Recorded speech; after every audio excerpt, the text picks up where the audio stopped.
Hi guys, Rebecca here from the Shipshape Shop.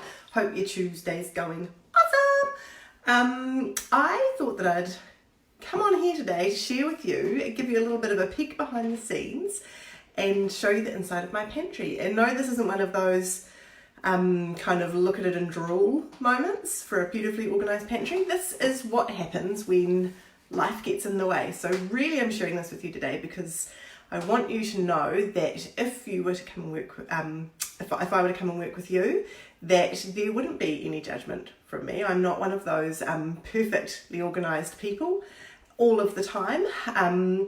That life does get in the way. So my pantry is a bit of a shambles, for me anyway. Might not be shambolic when you guys look at it, but I'm about to do the big reveal behind the doors. But as I do my big reveal, I'm going to explain to you why things have gone off the rails a little bit, so that you can hopefully see a bit of yourself in there and go, oh, that's why the pantry might have gotten a little bit out of control, or the fridge, or wherever it is in your house. And hopefully see a way out of it. Now, I know that some of the people that are watching this either right now or later on today, you might be stuck at home with kids during the school holidays, or at home having a great time with your kids during the school holidays, depending on how you look at it. And how you feel about school holidays. I'm sure everyone starts with a hiss and a roar, and then by the end of the holidays you're like, when is it going to be school time again? We're not quite at that stage with Otis. He's only, hi Jamie, how you going? He's only just about 2, so we are not impacted by school holidays at all. But if you are stuck at home with the kids and you're looking for something to get organised during the school holidays that's not going to take up too much of your time, then why don't you consider getting your kitchen done by if you're in the Auckland area. I do have appointments for the next couple of weeks available. Love to come and help you out in your kitchen and perhaps help you fix some of your problem areas. So without further ado, let's have a peek inside my pantry. This might go a little bit rogue. I might have to grab the camera and get closer. We'll just see how it goes. Live, figuring out as we go. So this is my pantry. It's not huge. I don't have a big pantry. And as you can see, it's very crowded and it's very cluttered. And what has happened, gone from my really lovely, nicely organised pantry, is if you were watching last week, you would have seen that I did some demos with some new, showing you how to use different products. So those guys then just got shoved into the pantry. And you can't see them, but there's some more that are shoved down low. Because, of course, I went from doing that video into having to have open homes and people coming through, and that's been the problem. This is one of those life gets in the way things. That's been the problem this last month, is that our house has to be perfectly presentable like that. So what happens when you have stuff out, as stuff was out all over my kitchen when I was doing that video showing you guys how to use stuff, where does it go? It gets shoved away into the cupboard.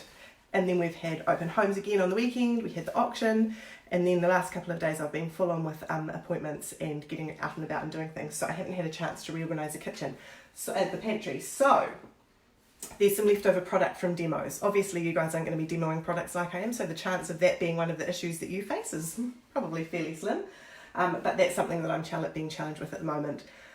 Another thing that probably is a lot more relatable for you guys is we're in kind of a transition phase with Otis at the moment. The way he, what the foods he's eating, how he's eating, the timing that he's eating, and something that is a relic from when we were in a hi Kate, when we were in a different place with Otis was, I had this little shelf, can't really see it very well, shelf here, that was where we kept his bottles and his bottle steriliser.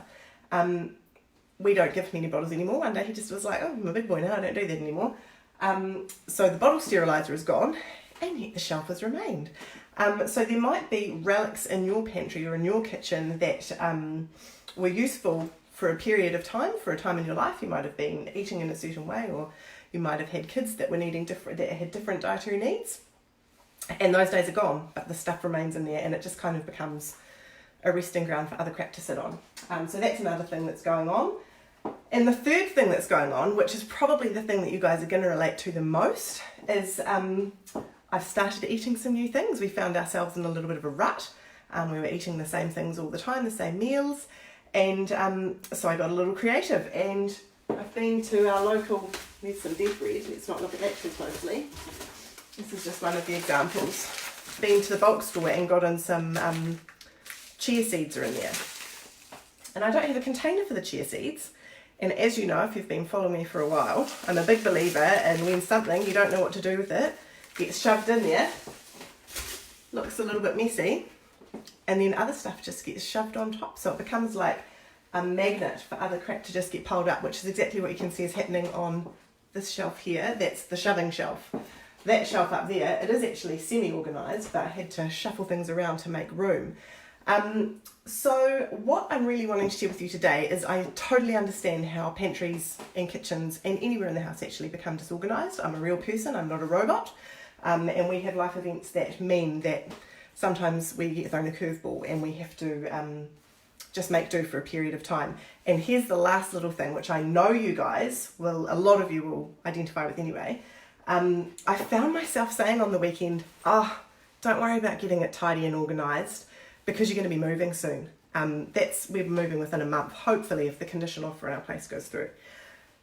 We're going to be moving soon. So let's just worry about it then and we'll just pack it up and go. And I've caught myself in that loop, telling myself that story, and then was like, no, that's a slippery slope, because by the end of the month, I will have lost food in the pantry. It'll kind of just get buried underneath all of the other stuff that's going to get shoved in on top. So we'll lose money.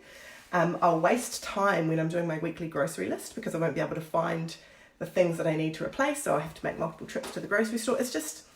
I just need to deal with it now. So that's what I'm going to do. Challenge myself to get this done by the end of the week in between other appointments. So, lovely people, if you have a kitchen or an area in your home that is disorganised and you want some help, you're at home this week, next week anyway for school holidays, holler at your girl, because I'd love to come and help you. You know what they always say about a tradie's house is never renovated? I'm pretty sure an organiser's house is never fully organised. At least that's what my darling husband would probably like to tell on me about.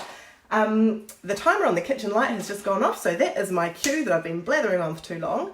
Would love to hear from you guys if you've got a pantry or if you've got a kitchen that needs help. Chuck me a comment below. We can figure out how we can have a talk, figure out the best way forward to help you out. Would love to hear from you, but in the meantime, have an awesome Tuesday and good luck for the rest of the school holes. Ciao!